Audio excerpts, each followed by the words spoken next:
Et aujourd'hui, j'aimerais qu'on puisse être bref. Nous allons lire le verset 1er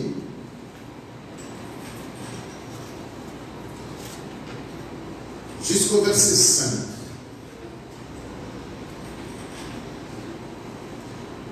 Jusqu'au verset 6. Josué chapitre 3, verset 1 au verset 6. Sur le livre de Josué, au chapitre 3, le premier verset, jusqu'au verset 6. La sœur maintenant va lire.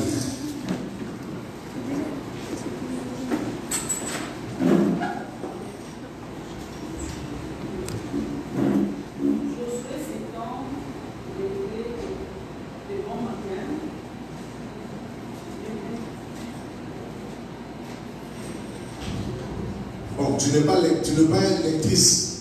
Je vais donner à une autre personne de lire. Moi, j'aime quand on dit lire, il faut lire avec vibration. La sœur Thérèse va lire.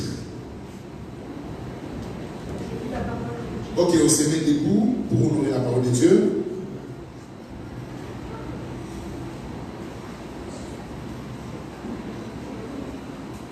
Voilà, elle n'est pas prête. Ah, ok.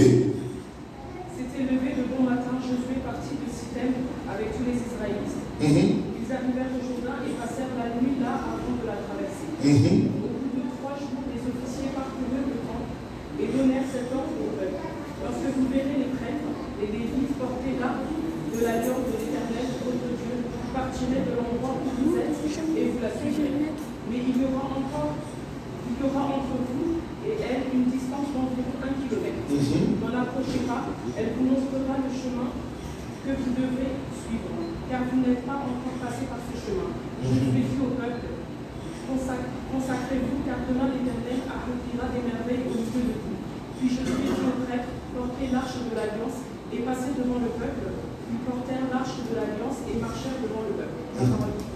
Amen. Ok, nous allons nous asseoir. Aujourd'hui, nous commençons à avancer par rapport au livre de Josué. Et aujourd'hui, nous allons voir que les enfants d'Israël sont arrivés dans un lieu où ils ont rencontré un obstacle. La Bible nous montre, comme on avait parlé la fois dernière, la Bible nous montre que lorsque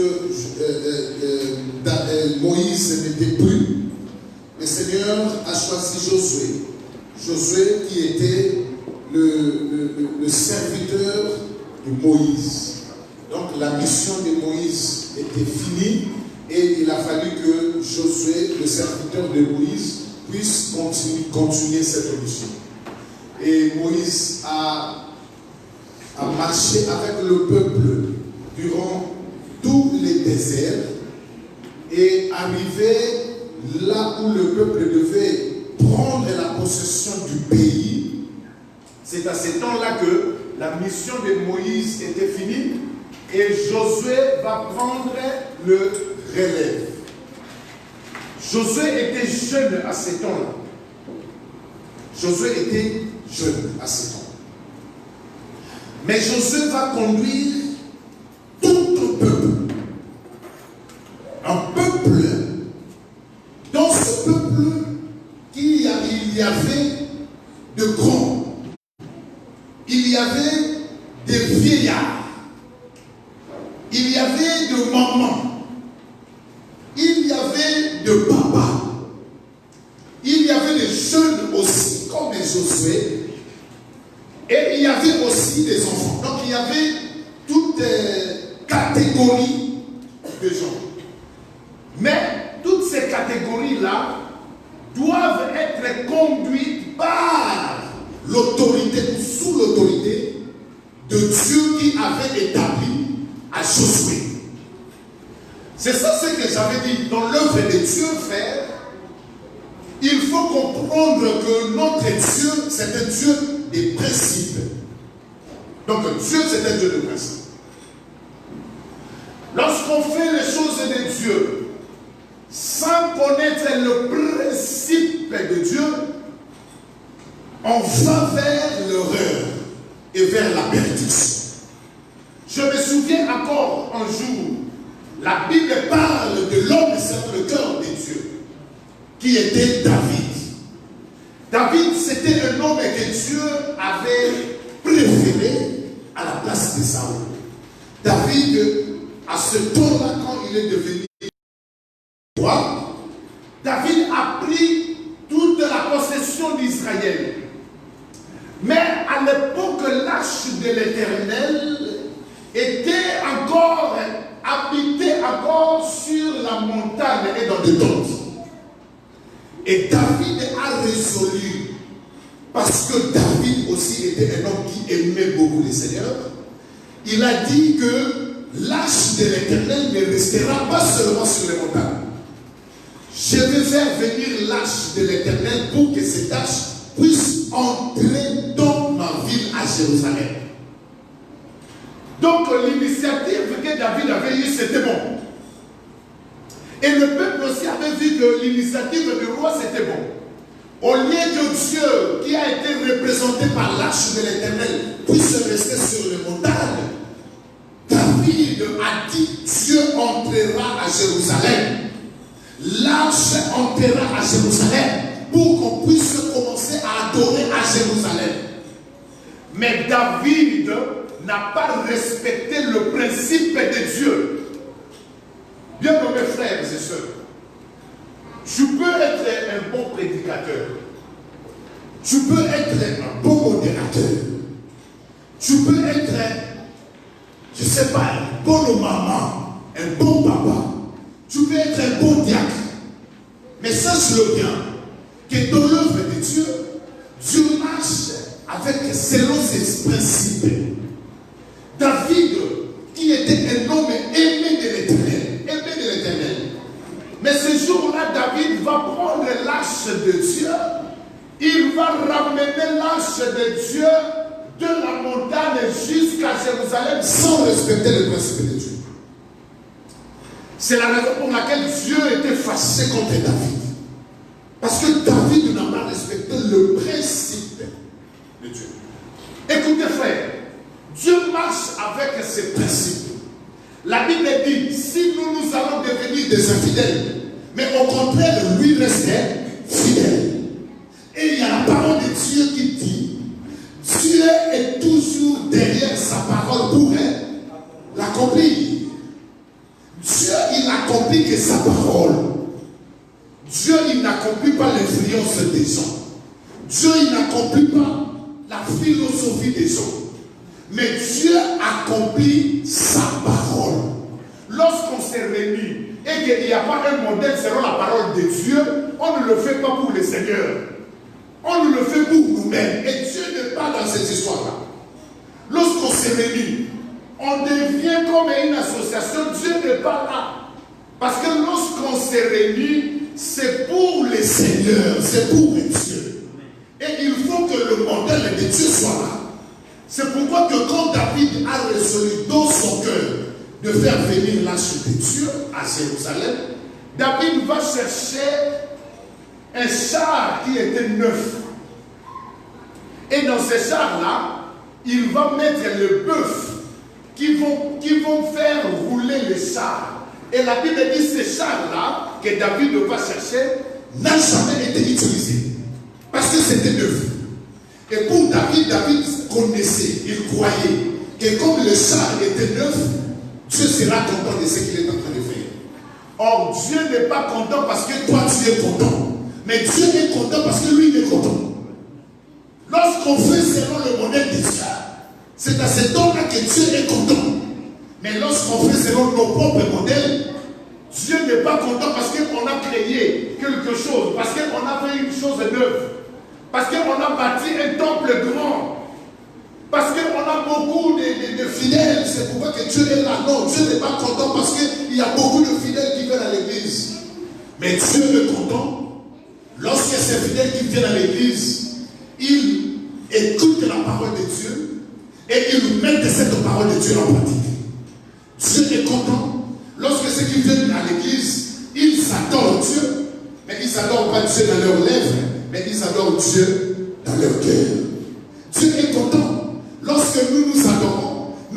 n'adorons pas selon les modèles des hommes, mais nous adorons selon l'esprit et selon la vérité. Dieu est content quand on fait les choses selon lui et non selon nous. C'est pourquoi David a pris l'arche de Dieu, il l'a mis dans un chariot qui était neuf. Et David a mis entre deux chariots, deux hommes pour surveiller l'arche. Donc David va faire la marche avec Dieu de la montagne pour aller jusqu'à Jérusalem. Lorsque les enfants d'Israël sont arrivés avant d'aller prendre Jéricho, les enfants d'Israël ont rencontré un obstacle. L'obstacle que les enfants d'Israël ont rencontré, c'était le fleuve. Et le fleuve là, on l'a appelé au nom du fleuve. Mais on vient de lire, non? Voilà. C'est un fleuve Jourdain. C'est le premier obstacle de Josué. Le premier obstacle de Josué.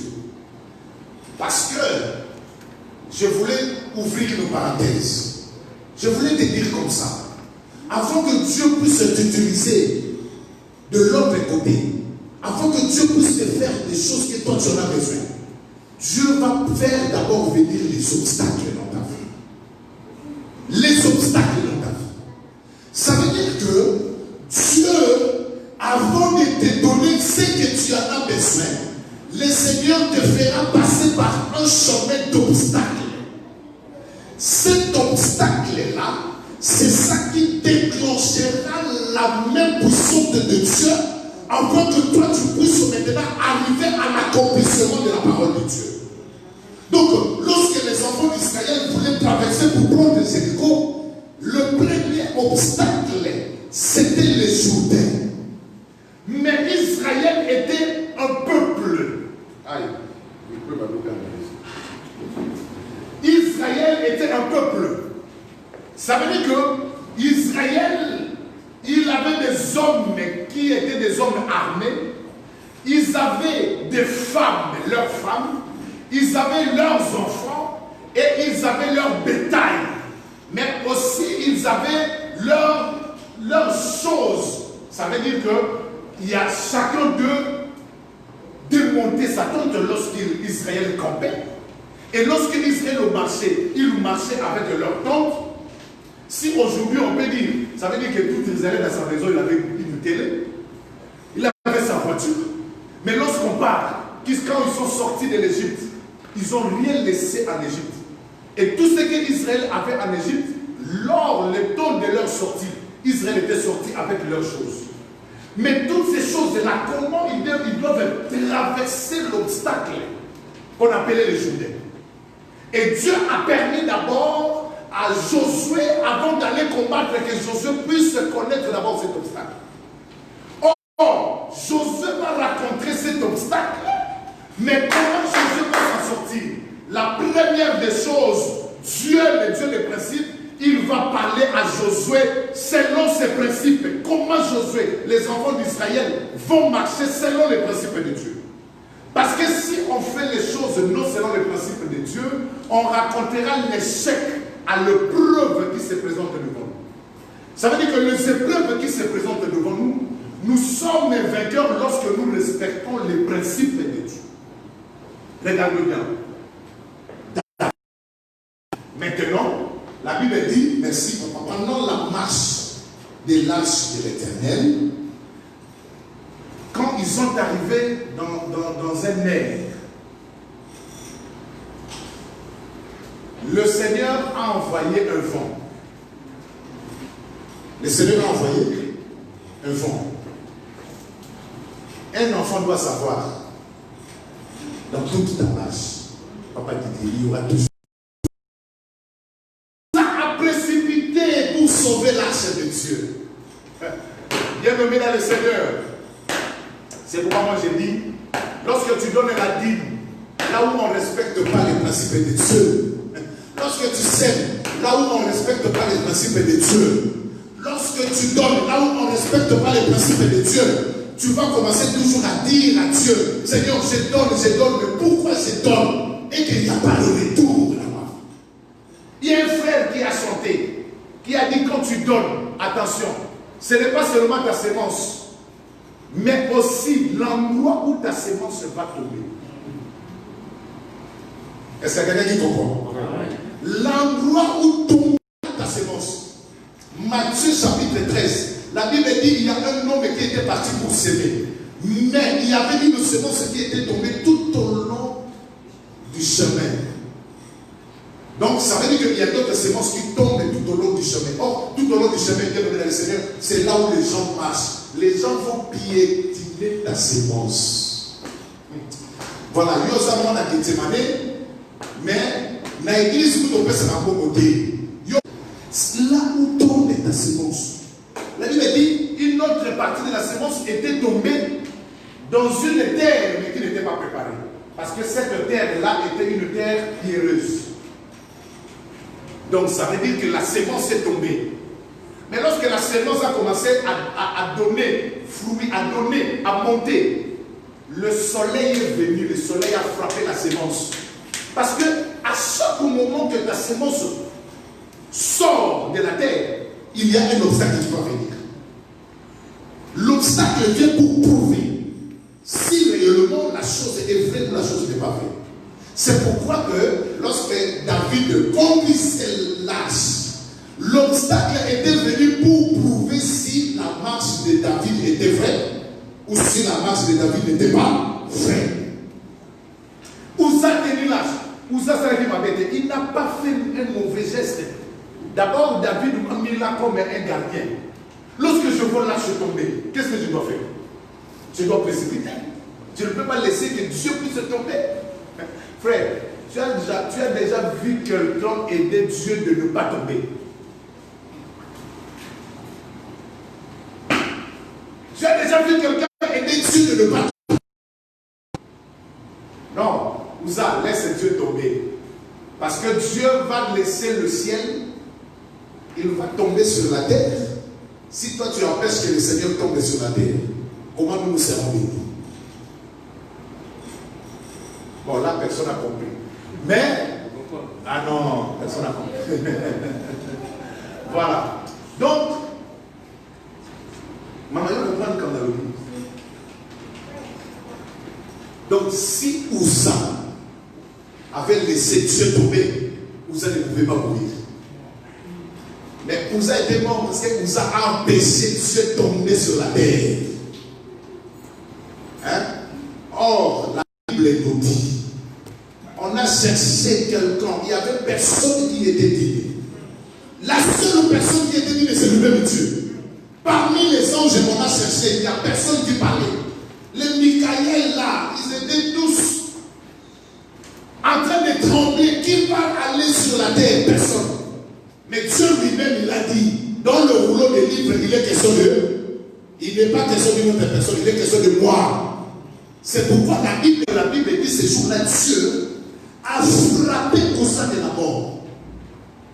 À l'instant même, Ouza était mort. Parce que Ouza, il a voulu aider Dieu de ne pas tomber. La Bible dit, ce jour-là, David a eu la peur de l'Éternel. Il a dit, je ne ferai pas entrer l'arche de l'Éternel à Jérusalem. L'arche de l'Éternel est partie chez Obed-Edom. Il est parti chez lui, l'arche de l'Éternel. Et la Bible dit, à un moment, Dieu, comme l'arche de l'Éternel représentait Dieu, Dieu a commencé à bénir la maison de la personne qui l'avait reçue. Parce que lorsque Dieu vient habiter chez toi, il va te bénir. Frère, il faut bien être seul avec Dieu que être beaucoup sans Dieu. Parce que celui qui est avec Dieu, il marche avec la bénédiction. Amen. Mais celui qui n'est pas avec Dieu, même si vous êtes 10 000, sachez-le bien, lorsque la persécution viendra, vous allez fuir. Mais celui qui est avec Dieu, la Bible dit, avec Dieu nous ferons des espoirs. Car il nous sécurisera et il écrasera nos ennemis. Il va nous défendre par rapport à nos ennemis. Regardez ce qui était passé. David a appris que la maison de la personne qui avait pris l'arche de l'Éternel était bénie. David a consulté maintenant les sacrificateurs. Il a dit, c'est vrai, dans l'arche de l'Éternel, il y a la bénédiction. Mais comment nous devons faire entrer l'arche de l'Éternel à Jérusalem? On a dit à David, si tu avais eu les chefs, c'est parce que tu n'avais pas respecté les principes de Dieu. Maintenant, comprends les principes de Dieu. L'arche de l'Éternel ne marche pas comme ça, comme toi tu penses. Mais l'arche de l'Éternel représente la présence de Dieu. Or, Dieu marche avec ses principes. Sans le principe de Dieu, Dieu ne peut jamais marcher. On a dit à David, prends les sacrificateurs. Que les sacrificateurs portent l'arche de l'Éternel sur leurs épaules. Et que les sacrificateurs qui vont sonner les trompettes puissent rester à côté de l'arche devant pour sonner la trompette. C'est dans ce temps-là que lorsqu'on fera quelque part, on va commencer à sacrifier des sacrifices à l'Éternel. C'est comme ça que l'Éternel entrera à Jérusalem. Donc pour que Dieu puisse entrer à Jérusalem, il est question de l'arche de l'Éternel puisse avancer selon les principes de Dieu. C'est pourquoi Josué, il est arrivé devant l'obstacle. Et Dieu a dit à Josué, Josué, aujourd'hui, je t'élèverai de la manière que j'ai élevé Moïse, ton maître, de la même manière que tu dois être élevé. Aujourd'hui, ce que je ferai dans ta vie, tout Israélite verra ça. Parce que je vais faire des choses qui sont grandes, mais respecte le principe. Regardez, vous devez camper ici. Et Josué ont campé dans la plaine avant de traverser le Jourdain. Et Dieu va dire à Josué, avant d'aller pour traverser le Jourdain, vous ne devez pas aller en premier. Dis aux enfants d'Israël, lorsque vous verrez l'arche de l'Éternel portée par les sacrificateurs avancer, c'est suivre le chemin qu'il vous montrera, mais à une seule condition. Attention, il ne faut pas vous approcher trop de l'arche. Il faut laisser une distance de 2000 épées, qui représente à peu près 1 kilomètre entre l'arche et le peuple. Donc ça veut dire que les sacrificateurs, ils vont porter l'arche et il y a des sacrificateurs qui jouent. Hein? Et derrière l'arche, il y a un peuple qui suit l'arche de l'Éternel. En fait, pour suivre l'arche de l'Éternel, il faut d'abord avoir les cieux.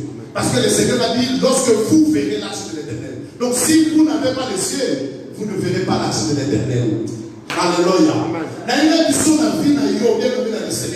Non. Le chemin que Dieu est en train de faire, même toi-même tu ne le connais pas. Ta destinée, tu ne le connais pas. Celui qui connaît ta destinée, c'est l'Éternel et Yahvé. Ne suis pas les hommes, mes frères. Ne suis pas les hommes. Ce n'est pas parce que la préfecture ne te donne pas le papier que ta destinée est fermée. Jamais.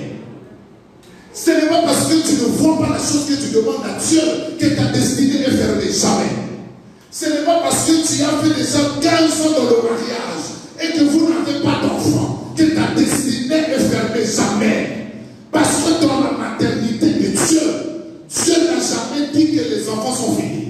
Dans la maternité de Dieu, il y a toujours des enfants. Et Dieu le donne à l'heure et au temps que lui-même il nous veut. Parce que personne ne peut diriger Dieu. Mais Dieu lui-même se dirige par rapport à lui-même. Il sait le chemin où il va. Et toi, ce que je t'invite, frère, c'est seulement à regarder là où part l'arche de l'Éternel. Et de suivre l'arche de Dieu. Ne suis pas les paroles des hommes. Pourquoi tu es resté avec la parole de ta tante? Parce que ta tante avait parlé. Est-ce que ta tante a la puissance de plus que l'arche de l'Éternel? Pourquoi tu es resté avec la parole de ton oncle? Je voulais vous dire, nos oncles sont importants. Nos tantes sont importantes. Mais moi, je ne marche pas selon la parole de mes parents. Mais moi, je marche selon la parole de l'Éternel. Parce que c'est l'Éternel qui connaît le chemin par où je vais passer. Même mon père, il ne connaît pas le chemin par où je vais passer. Si mon père connaissait le chemin, mon père ne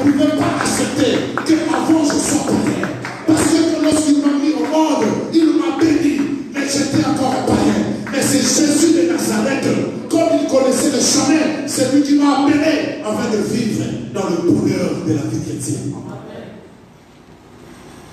Le chemin que tu dois passer, même toi-même tu ne le connais pas. Tu ne le connais pas, frère. Vous savez, la destinée de l'homme est cachée. Je dis bien, la destinée de l'homme est cachée. Non. Tu peux connaître ce qui arrivera dans 2 heures du temps. Si on connaissait, né aéroport où il y a 121, et bêtement ma terroriste. Si on connaissait, né Bataclan, et bêtement ma terroriste. Si on connaissait, né avion où les attaqués dans les colons, et bêtement ma terroriste. Personne ne peut connaître ce qui arrivera dans 2 heures. C'est jamais, il n'y a que le Seigneur qui les connaît. Qui sait, frère? Qui connaît, frère, ta destinée dans 2 ans?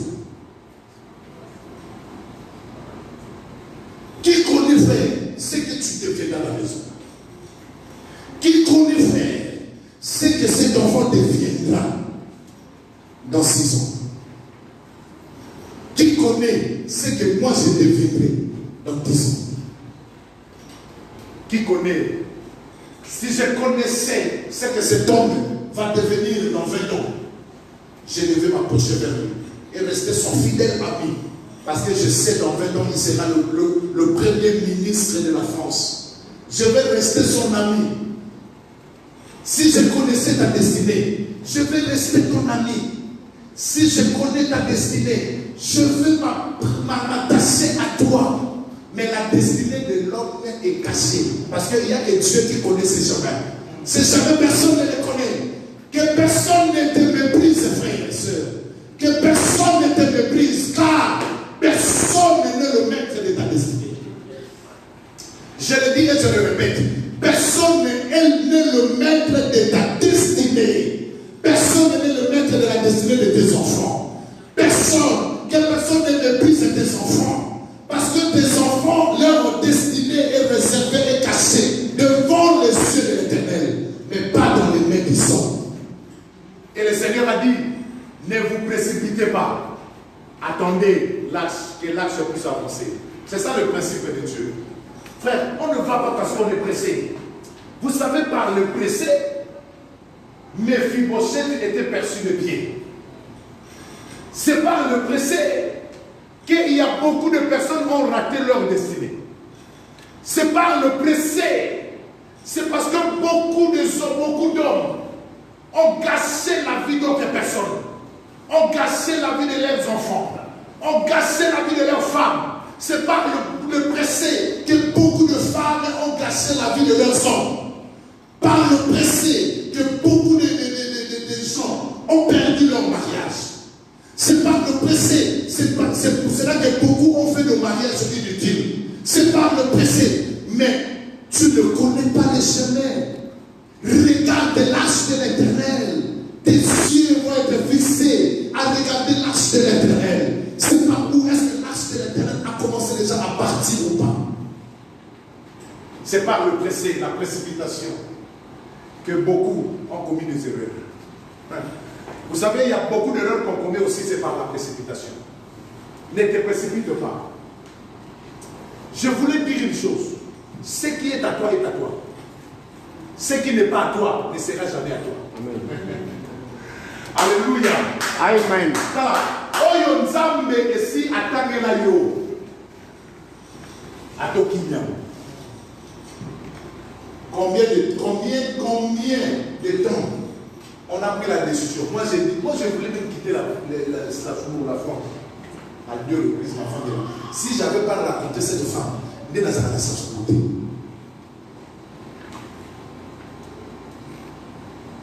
Ce qui est à toi est à toi. J'avais une voiture, je l'ai vendue. J'avais mon argent. Et il y a un frère qui est à Milan. Ma femme connaît, que je salue le frère. Il m'a dit, pasteur, parce que tu m'as visité tant que j'étais ici à Strasbourg, souffrant. Tu venais tous les jours à l'hôpital me visiter. J'ai un cadeau, je vais te faire. On m'a dit que tu veux quitter la France. Moi, je vais t'accueillir en Irlande. Viens. Tu auras là où tu vas dormir.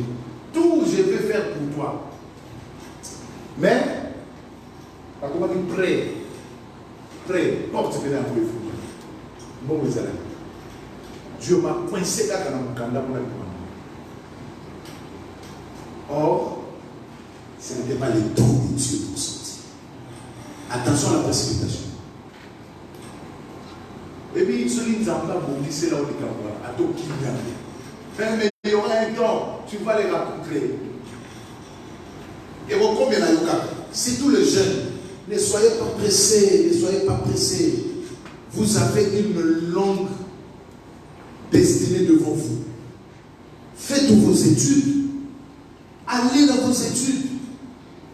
Cherchez les études, suivez les études. Jusqu'à ce que le Seigneur vous donnera ce que vos cœurs désirent. Mais ne soyez pas pressés. Parce que par la précipitation, on peut commettre des erreurs. Or, les erreurs, c'est difficile maintenant pour retourner marche en arrière. Quand on commet des erreurs. Il y a des erreurs qu'on peut effacer. Mais il y a d'autres erreurs. On ne peut jamais les effacer. Ça reste gravé. On ne peut jamais les effacer. Mais que le Seigneur, que le Saint-Esprit nous aide, afin que le Saint-Esprit puisse illuminer nos cœurs, nous éclairer, de comprendre que l'arche de l'Éternel avance. Lorsque l'arche de l'Éternel avance, moi aussi j'avance. Je suis. Parce que le chemin que je suis en train de partir, je n'ai jamais passé. Attendez quand on va voir comment le fleuve Jourdain a été partagé. Le fleuve Jourdain a été partagé que par le pied des sacrificateurs qui portaient l'arche de l'Alliance. Si ce n'était pas le pied des sacrificateurs, le Jourdain ne devait pas être partagé. Mais c'est à cause de l'arche de l'Alliance portée par les sacrificateurs. Le Jourdain a cédé, afin que toi tu puisses entrer et sortir et prendre la possession de ta destinée. Ta destinée est entre les mains du Seigneur. C'est Dieu qui connaît le domaine de toi. C'est pourquoi reste fixé. David a dit, je lève mes yeux. Mes yeux doivent rester fixés pour regarder l'arche. Or, l'arche, c'est la présence de Dieu, vous connaissez. L'arche, c'est la représentation de notre Seigneur Jésus-Christ. Parce que Jésus-Christ a été porté par 4 sacrificateurs. Vous connaissez, non? Je vous ai déjà parlé. C'est quoi les 4 sacrificateurs? Ah, c'est les 4 évangiles. Jésus a été porté par Matthieu, par Marc, par Luc et par Jean. C'est pourquoi que la Bible ne ment pas. Lorsque le Seigneur est venu, il a fallu que 4 sacrificateurs seulement puissent parler de l'évangile de Jésus. L'évangile de Jésus n'est parlé que par Matthieu, par Marc, par Jean et par Luc. Tous ceux qui ont pu rencontrer l'évangile de Thomas. Si tu lis l'évangile de Thomas, Jean l'a déjà. Si tu lis l'évangile de Barthélemy, Matthieu l'a déjà. Il n'y a aucun évangile qu'on peut raconter qui a parlé de Jésus, qui est différent de l'évangile de Jean. Différent, qu'on ne peut pas trouver en Jean, qu'on ne peut pas trouver en Matthieu, qu'on ne peut pas trouver en Luc. Tout, Luc a nommé l'amour, tout Jean a nommé l'amour, tout Matthieu a nommé l'amour. Parce que le Seigneur, quand il est venu, il était porté par 4 sacrificateurs. Bien-aimé, pour conclure, je voulais te dire, dans ta vie, tu as beaucoup de choses. Tu te poses parfois des questions. Tu ne vois pas comment tu peux faire. Mais ne fais pas les choses selon toi. Regarde l'arche de l'Éternel. Ne sois pas pressé. Ne te précipite pas de partir. Attends le signal lorsque les sacrificateurs donneront le signal. Afin que tu puisses partir. Dieu ne te laissera jamais. Dieu ne t'abandonnera jamais. Jamais. David a dit, j'étais jeune et je vieillis. David était jeune. Il paîtrait le brebis de son père. Mais pendant qu'il était en train de paître le brebis de son père dans la brousse, Dieu n'a jamais abandonné David. David a eu l'onction royale. Mais regardez ce que Saoul l'a fait. Ce n'était pas facile dans le temps de David. Pour que David puisse devenir roi. Parce que lorsqu'on a eu David, Saoul régnait encore. tribu de Benjamin, parce que Saoul était benjamite. C'était difficile pour que la royauté puisse quitter Benjamin et venir dans la tribu de Juda. C'est une chose impossible de faire. C'est comme on voit aujourd'hui. Si la reine Elisabeth meurt, il n'y a que son enfant qui va prendre la royauté. Ça ne va pas aller dans une autre tribu. Le royaume reste toujours dans la lignée de celui qui a commencé. Mais David, Dieu lui a dit, c'est toi qui régneras. Mais comment je régnerai? Par quel miracle? Là où c'était possible à Dieu, aux hommes. La Bible dit c'est possible à Dieu. Là où les hommes n'arrivent pas à calculer, Dieu a une calculatrice que les hommes n'ont pas. Là où les hommes n'ont pas eu la réponse, Dieu avait déjà la réponse à ça. C'est pourquoi je dis que ta destinée est entre les mains du Seigneur. Le Seigneur a déjà calculé ta destinée. Le Seigneur a déjà fait le calcul pour ta destinée. Il le connaît, il le sait. Quand est-ce que ces choses arriveront dans ta vie? Il le sait. Quand est-ce que ces choses vont prendre effet dans ta vie, dans ta famille? Il le connaît. Mais toi, reste seulement. Et David est devenu roi. Même si que David avait tout, mais il n'a jamais vu un juste être abandonné. La Bible dit, dans la souffrance, je serai avec toi. Dans le bonheur, je te proclamerai. Je serai toujours avec toi.